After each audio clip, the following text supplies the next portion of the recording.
Econômica Federal aceitar, no contrato de empréstimo concedido a determinado cliente, o depósito de um conjunto de joias valiosas como garantia. Ah, aqui é penhor, né, pessoal? Eu até faço muita brincadeira com isso, né? A morena vai lá e machuca seu coração, e aí você pega ali a aliança que você deu pra morena e você vai ali penhorar aquela aliança, né? Então aqui é bem móvel, o penhor mercantil é o monopólio aí da Caixa Econômica. Então, isso aqui nós temos letra B, penhor. Tá bom? Beleza? Show de bola. 27. O texto seguinte comenta sobre a entrada das chamadas fintechs no setor bancário. Aqui a Sesgran Hill ela começa a dar um pouco o ar de sua graça, né? O que eu falo sempre sobre a Sesgran Hill são provas extremamente extensas com o objetivo de fadigar o candidato, tá bom? Então, vamos lá. Uma nova forma de fazer negócios, impulsionada pela geração com internet, elimina intermediários, busca a comparação exaustiva de produtos e preços e valoriza o testemunho ou reclamação de outros consumidores. É nesse ambiente que sites e aplicativos criados por jovens recém-saídos das universidades fazem agora transações que até pouco tempo eram exclusividade das agências bancárias e outros canais de atendimento das instituições financeiras. Pagamentos de conta, renegociação de dívidas, blá blá blá. Contou uma historinha. Vista como as entrantes do setor, as fintechs surgiram com a popularização dos smartphones e a digitalização da indústria e dos serviços. Com estrutura enxuta e sem a pressão de reguladores e do compliance das grandes empresas, essas startups conseguem entregar com rapidez e transparência serviços que respondem a demandas bastante específicas dos clientes, como aprovar um empréstimo, fazer a cotação de um seguro ou escolher o investimento. Beleza, texto base. Tendo em vista as estratégias de competição concebidas por Michael Porter, de acordo com o texto, a principal força competitiva oriunda dos novos serviços oferecidos pelas fintechs e imposta aos bancos tradicionais provém do... Pessoal, em nenhum momento o texto falou de fornecedor, em nenhum momento ali, né, o texto até falou que os clientes, eles fazem ali mais uma pesquisa, só que o texto não teve foco no cliente, o texto teve foco nas fintechs, tá bom? Então não vai ser essa aqui. Uma outra coisa é que a força competitiva dos novos serviços não vai ser o monopólio dos novos entrantes, até porque quem entra no mercado não vai ter monopólio, o monopólio é estabelecido por quem já está no mercado, então vai ser a letra D, né? Ameaça de entrada ou entrada efetiva de novos concorrentes no setor. Letra D. A ameaça de entrada de novos entrantes é uma das forças de Porter, né? Então, aqui o próprio enunciado falou novos serviços. Aqui nós tivemos alguma hora que falou de entrantes, né? Cadê? Ó, vista como as entrantes do setor. Então, o próprio enunciado nos deu dicas aí. Se você conhecesse as forças de Porter de uma maneira satisfatória, você conseguiria acertar. Uma coisa interessante é que esse tipo de questão, ela sempre foi cobrada em atendimento. E agora ela passou aqui para conhecimentos bancários. Eu falei para vocês, lembra disso? Que por você ter um assunto de atendimento dentro de conhecimentos bancários, nós íamos aí trabalhar com cerca de 12 a 13 questões de conhecimentos bancários puro. Vamos ver se eu acertei, né? Ou seja, aqui já foi uma que normalmente é do edital de atendimento. Beleza? Vamos lá. 28.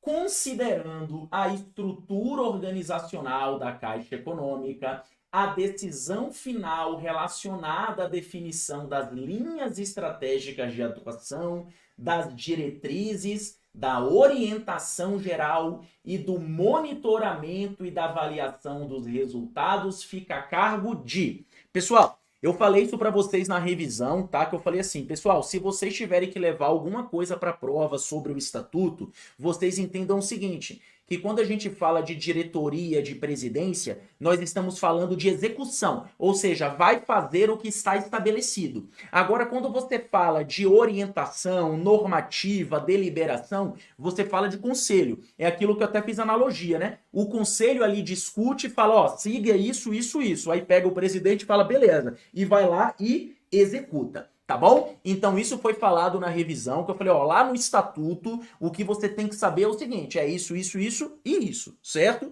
E tá aqui, beleza? Então, como aqui falou linha estratégica, diretrizes, orientação, é conselho de administração, tá bom? Então essa aqui também foi falada, quem pegou aí, né, o que a gente falou na nossa revisão de véspera, pegou isso aí. E isso aqui, gente, reforça o que eu sempre venho falando para vocês, né? Muita gente ficou ali, vou ter que ler o estatuto inteiro, não sei o quê. Eu falei, pessoal, beleza, eu fiz um material ali compondo o estatuto inteiro, mas eu sempre falei, né, desde as aulas, nas revisões, falei, pessoal, estatuto, a gente vai focar isso, isso e isso. Isso é o que tem mais chance de cair. Óbvio, pode acontecer de uma questão nos surpreender?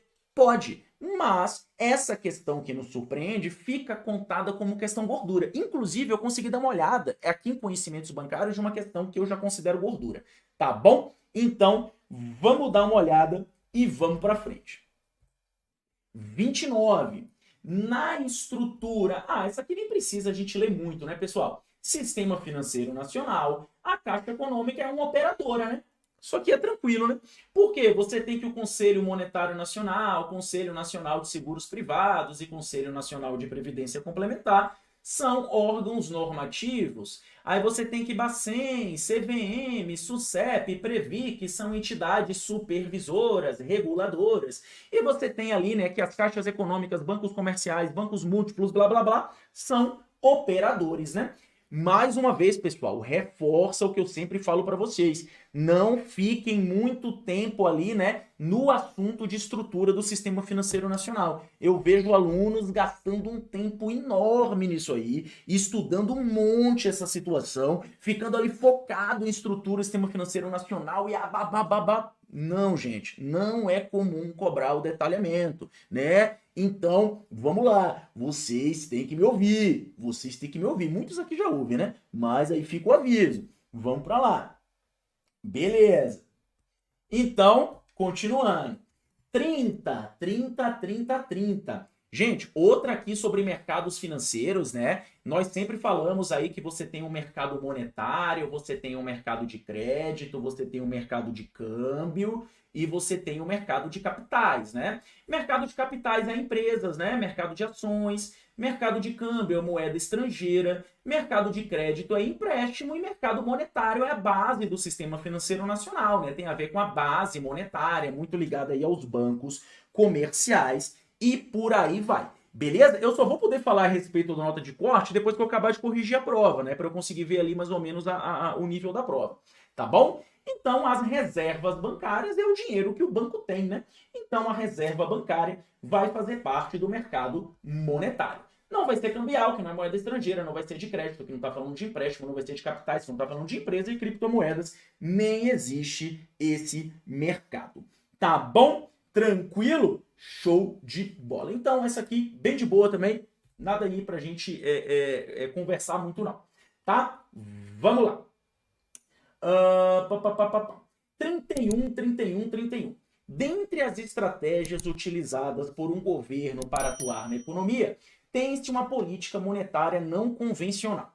Um exemplo de política monetária não convencional é a O. Pessoal, olha só. Na nossa revisão, se você voltar lá na nossa revisão de véspera, eu peguei assim a questão de política monetária não convencional, que falava de quantitative easing, forward guidance.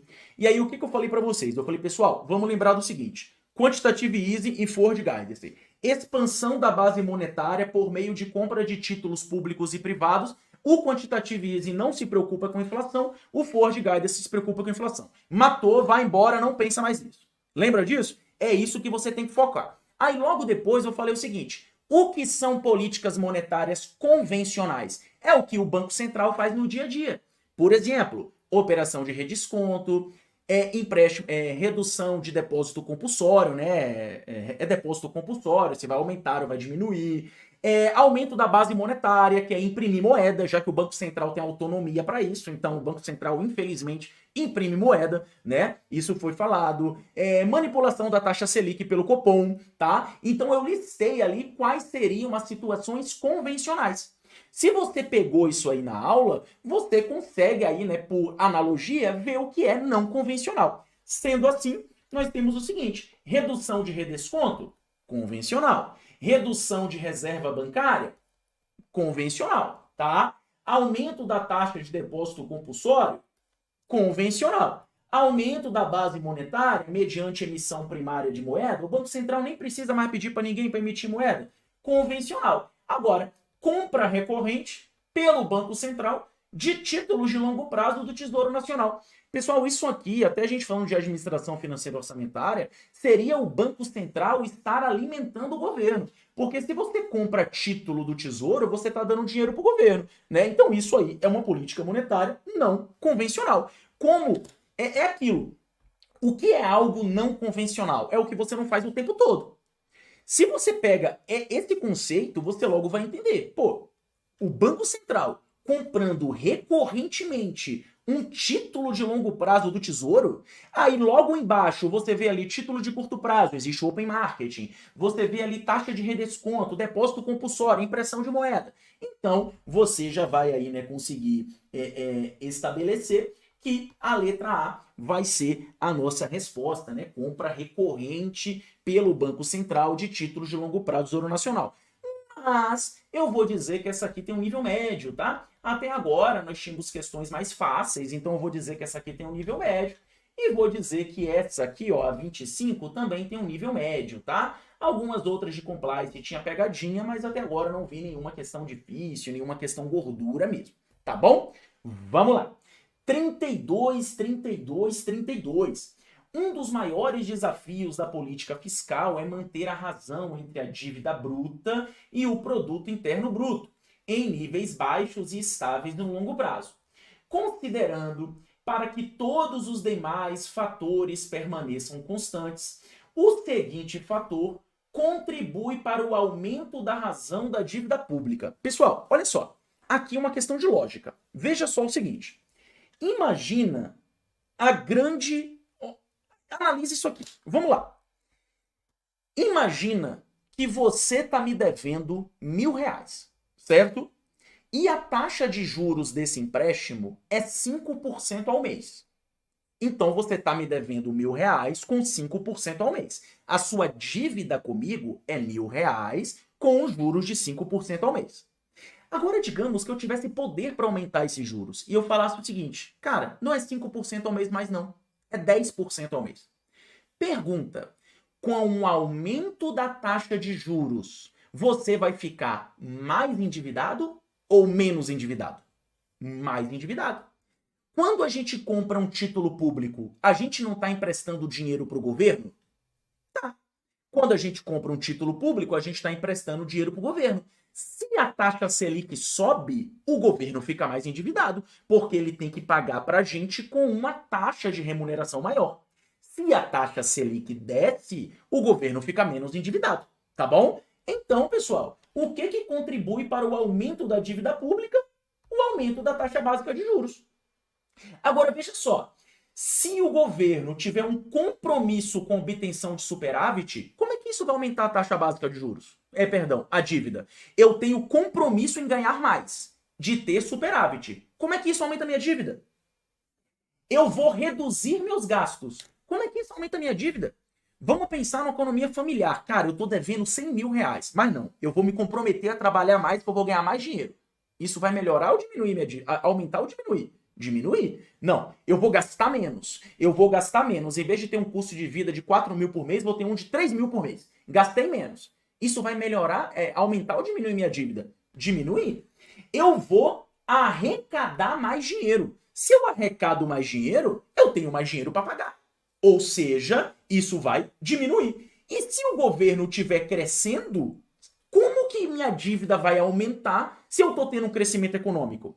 Então, se você perceber, não tem outra questão que não seja a letra C. você utilizando aí a lógica, né, por trás de política monetária, por trás aí que eu sempre fazia a analogia com a nossa própria economia, né, pensa na nossa economia doméstica, como é que é nosso gasto, dívida pública, você vai chegar aqui a nossa resposta, tá bom? Eu vou falar também o seguinte, que essa questão aqui é nível médio, apenas pelo fato de aparecer aqui uns nominho difícil que vocês podem ali ter ficado um pouco assustados. Mas lembrando, pessoal, toda santa aula eu falava isso. Gente, isso aqui não é uma prova de microeconomia. Você não precisa saber a regra do PIB, o cálculo do PIB, o cálculo do superávit, o cálculo daquilo. Não, você tem que entender o conceito, tem que ser uma questão conceitual. Tá bom? Beleza. Show de bola. Vamos lá. Tá? Mas presta atenção, Goku. Pela lógica que eu fiz, você não conseguiu eliminar essas aqui fácil, fácil? Porque a gente está vendo que aumenta a dívida. Então, pelo que aumenta a dívida, você consegue. Se você olhar essa questão com calma, você vai ver que você consegue, tá? Mas eu vou considerar nível médio, não vou considerar essa aqui nível gordura, não, tá bom? Porque a gente já viu questões mais difíceis no passado, certo? Beleza. As operações compromissadas são o instrumento mais utilizado pelo Banco Central para controlar a liquidez do sistema bancário e formar a taxa de juros de curto prazo. Beleza. Quando o BCB realiza uma operação compromissada de títulos públicos no mercado aberto, ele faz o quê? Bom, pessoal, vamos lá. Primeiro de tudo, se eu estou, como é que eu posso dizer, comprando, essa é a primeira coisa aqui que a gente vai pensar, tá? Se o Banco Central está comprando alguma coisa, então ele está comprando títulos públicos, ele está se comprometendo a comprar títulos públicos no mercado aberto. O que isso significa? Que o Banco Central vai colocar dinheiro na economia. O Bacen vai colocar dinheiro na economia e vai pegar o título.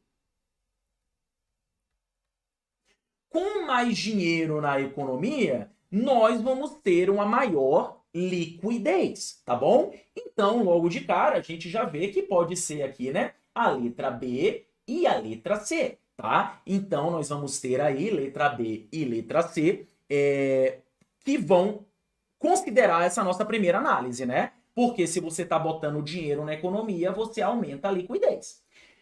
Pense comigo. Eleva o preço, não vai ser reduz a liquidez, não tem uma relação aí direta com reduzir o preço do título público, elevar o preço do título público, mas vamos ver aqui uma outra coisa. Pensa comigo, olha só, se eu tiro o dinheiro do mercado, o que acontece com a minha inflação? Eu tirei dinheiro do saco de dinheiro. O que acontece com a inflação? Ela tende a descer, entende? Se a inflação tende a descer, o que eu posso fazer com a taxa Selic? Eu posso também diminuí-la. Porque veja só, qual é a principal utilidade da taxa Selic?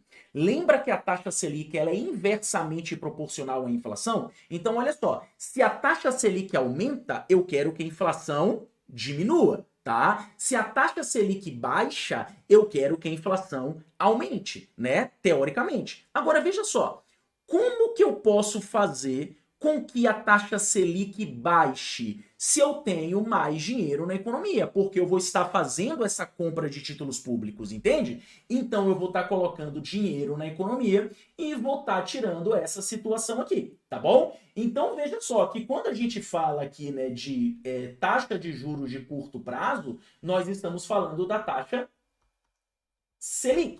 Então, nós ficaríamos entre essa aqui. Aumenta a liquidez no mercado de reservas bancárias e pressiona a taxa de juros de curto prazo para cima, ou aumenta a liquidez no mercado de reservas bancárias e pressiona a taxa de títulos juros de curto baixo para baixo. Pessoal, como eu falei, Selic e inflação são inversamente proporcionais. Se eu aumento a Selic, eu diminuo a inflação. Se eu aumento a inflação, eu tendo a diminuir a Selic.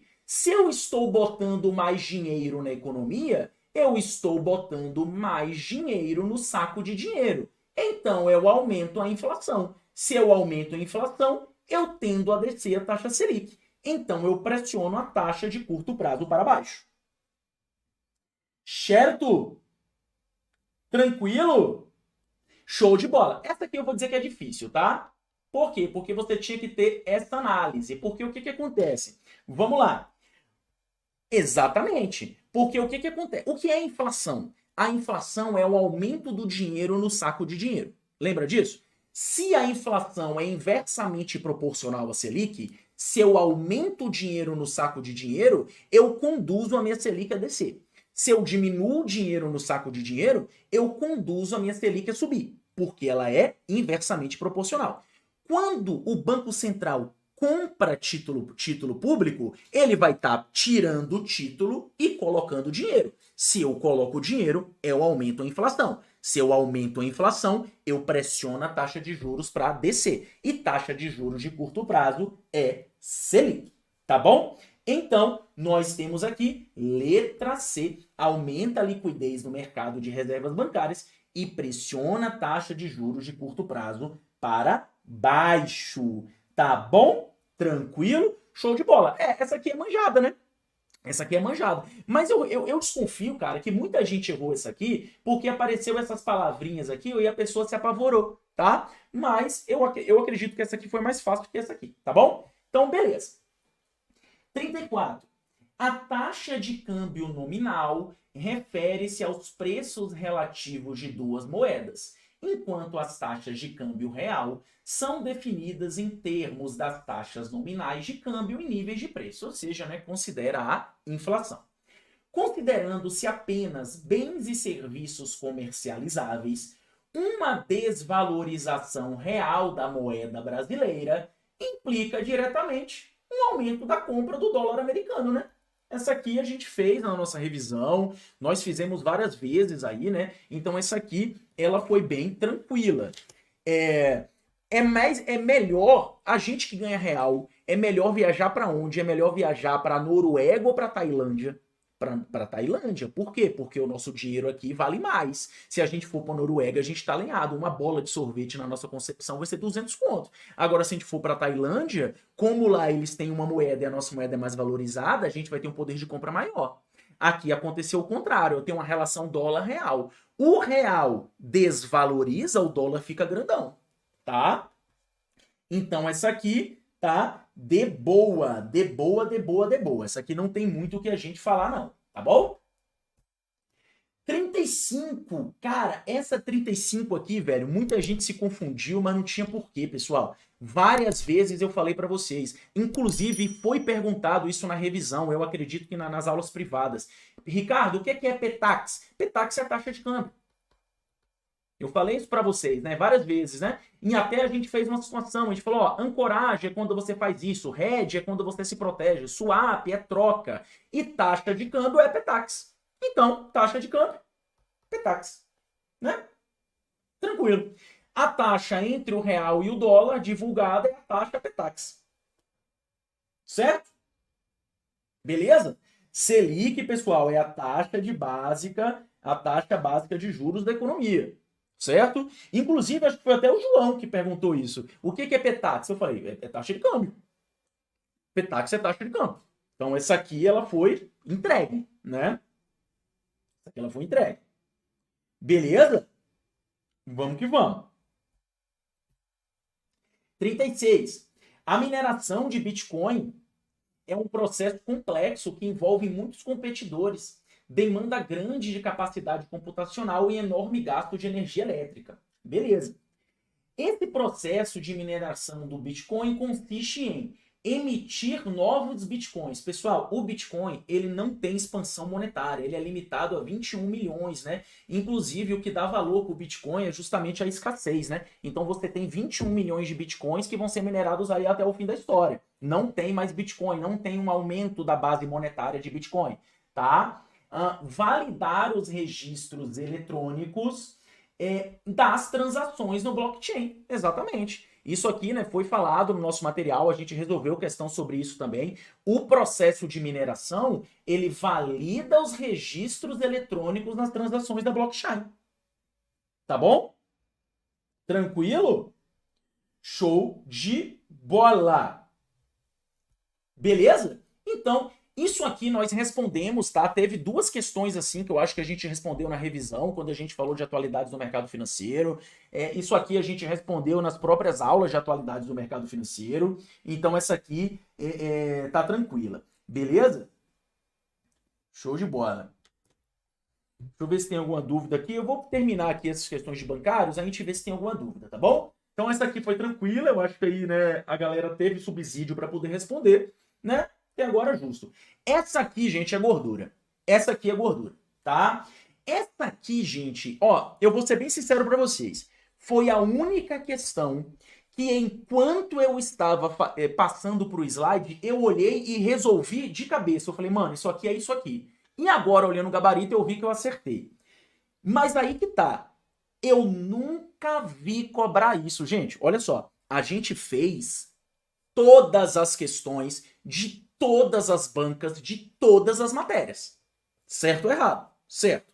A gente pegou conhecimentos bancários, a gente fez questão até da Banca Inácio do Pará. Todas as bancas possíveis a gente fez questão. Eu nunca vi falar de oferta pública de aquisição. Em prova, eu sabia o que era oferta pública de aquisição, mas por nunca ter sido cobrado, realmente, aí eu faço a meia culpa. Não coloquei no material, não coloquei em lugar nenhum, porque eu nunca imaginava que esse negócio pudesse ser cobrado. Foi uma total surpresa para mim, certo? Então, essa questão aqui eu vou classificar como gordura. Só que aí você vai me perguntar, Ricardo, como que você acertou meio que no chute, porque eu não me lembrava patavinas disso aqui. Eu acho que eu vi isso aqui, cara, na faculdade. Eu nem me lembrava que existia isso. Eu olhei assim, eu falei, opa. Eu olhei assim, eu falei, rapaz, opa. Eu falei, que viagem. E aí eu me lembrei.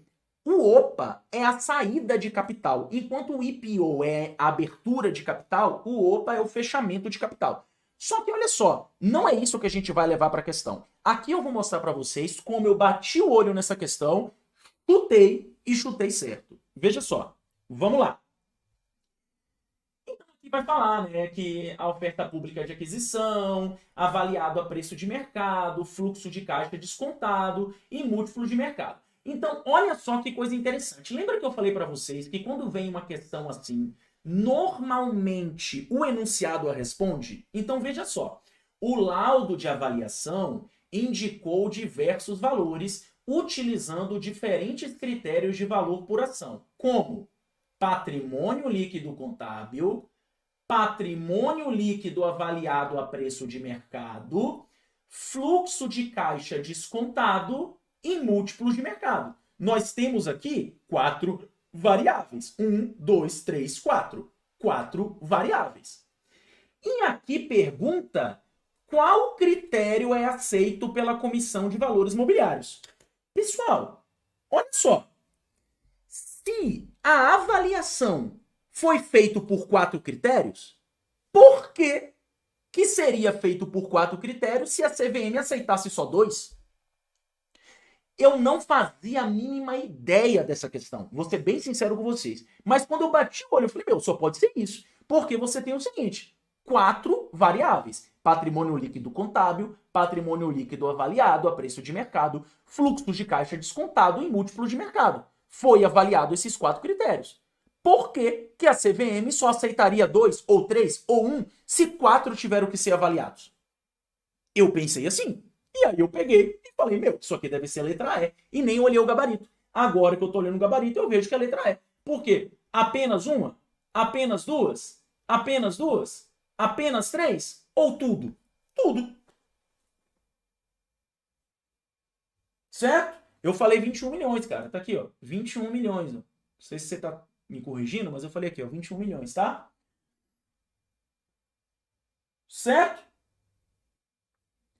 Isso, prestar atenção no texto. Então, assim, por mais que essa questão ela seja gordura, por conta do conceito, o enunciado a respondeu. Certo? O enunciado a respondeu.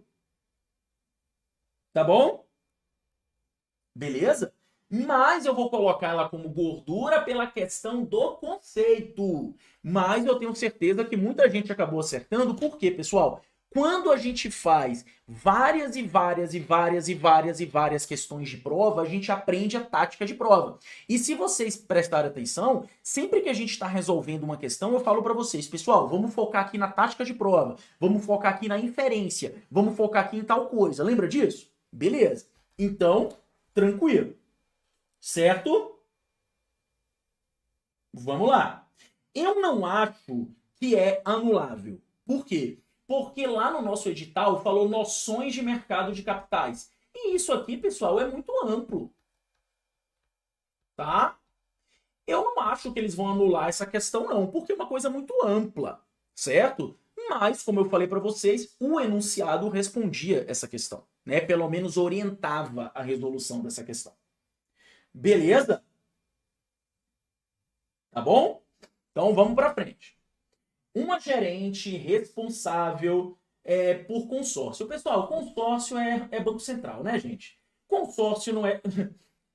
Isso aqui não existe, tá? Não é Conselho Nacional de Previdência e Consórcio, é Conselho Nacional de Previdência Complementar.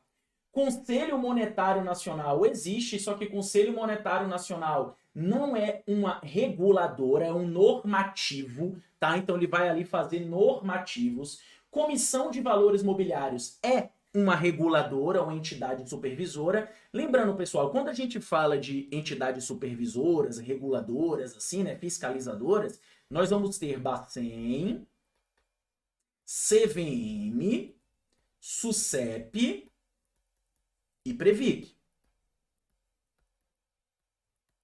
Tá? CVM é mercado de capitais, né? Títulos e valores imobiliários. Consórcio não é.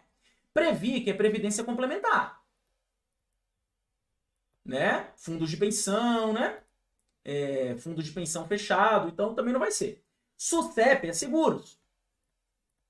Né? Seguros privados. Então só sobra Bacen, né? Então consórcio vai ser Bacen. Beleza? Tranquilo? Show de bola. Gente, pelo amor de Deus, né? Ah, não, aí eu vou dizer para vocês. Aluno meu, ó, gente, me desculpa. Aluno do Faz Questão não pode cair em Conselho Nacional de Previdência e Consórcio.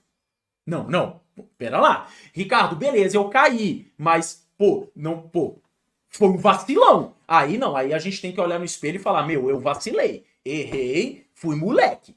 Porque, não, pelo amor de Deus. A gente falou isso aí, isso é o básico. Conselho Nacional de Previdência Complementar. Aí se alguém me errou, Conselho Nacional de Previdência e Consórcio, beleza? Tá? Eu até vou dizer o seguinte, beleza, alguém marcou letra E, pô, beleza, consórcio, mas gente, é seguro, né? SUSEP é seguro privado e consórcio não é seguro. Mas assim, beleza, isso eu até aceito. Agora, marcar entidade normativa ou Conselho Nacional de Previdência e Consórcio, aí não, aí a gente tem que olhar para si mesmo e falar assim, não, beleza, vida que segue. Aí depois não vem dizer, não, Ricardo, você tá me desmotivando. Não tô te desmotivando, eu tô te orientando, eu tô olhando para você. Né? Uma vez eu vi um meme ontem que aparece um cara assim sentado assim e aí ele pensando assim, 5 anos depois, a mulher chega pra ele, a menina, e fala assim, vamos lá no meu quarto que meu celular tá descarregado. Aí ele fala, não, pô, já tá aqui com 97% de bateria, a gente não precisa ir lá não. Errou, foi moleque. A menina falou, tá. Né? É que nem a menina chegar pra você e falar assim, vamos lá em casa, eu vou lhe dar um chá. Não gosto de chá não, prefiro café. A menina, tá. Errou, foi moleque. Então, Conselho Nacional de Previdência e Consórcio, não. Olha no espelho e fala assim, eu nunca mais vou errar isso. Tá? Então, vamos que vamos. Show de bola. Então, letra A, letra A, letra A. Show. Vamos que vamos. 39. O cliente de um banco solicitou a recomendação de investimento. Recebeu uma recomendação com a seguinte característica. título emitido por sociedade por ação, considerado de crédito privado de renda fixa no mercado de capitais. Bom, se é mercado de capitais, não vai ser CDB, não vai ser tesouro direto, beleza? Se é renda fixa, não vai ser ação, tá bom? Para captação de recursos que as empresas usam. Se é título emitido por empresa, é debênture. Tá bom? Beleza. Show? Aí, tá vendo, Gabriel? Foi menino. Não pode, tá? Então isso aí é debênture. Beleza? Aqui, tranquilidade, né? 40. Um é de FGTS aqui, né? Vamos lá. O trabalhador poderá movimentar a sua conta. Pessoal, aqui eu falei, né? Exatamente. Eu falei, se cair uma questão de FGTS, vai cair disso. Gente, novamente, eu não sou adivinho. Só que a gente resolve tantas questões que dá lógica, né? Então eu falei. Agora, lembra que eu falei para vocês? Eu falei, galera, não fica estudando focado nas leizinhas. Não fica ali bitolado. Entenda o conceito. É isso aqui, é isso aqui, isso aqui, isso aqui, isso aqui, isso aqui, isso aqui. E vai pra prova, velho. Usa a inferência. Tá bom? Beleza. Então, vamos lá. Beleza. Então tá bom. De acordo com a lei, bababá, na seguinte situação. Letra A. For despedido sem justa causa, excluída da rescisão indireta de culpa recíproca e de força maior. A gente falou na nossa revisão que culpa recíproca dá direito ao saque do FGTS. Então, só por causa disso aí, você já conseguiria responder que essa aqui não é. Tiver idade igual ou superior a 65 anos, a gente falou que é mais de 70, não é isso? Mais de 70. Permanecer 2 anos fora do regime são 3 anos. A gente fez essa questão, não fez? A gente fez essa questão falando de FGTS. São 3 anos, né? Tiver aposentadoria é motivo, e for acometido de qualquer doença grave, também não, né? São doenças ali que são raras, né? Doenças específicas, tá bom? Então, nós temos aqui letra D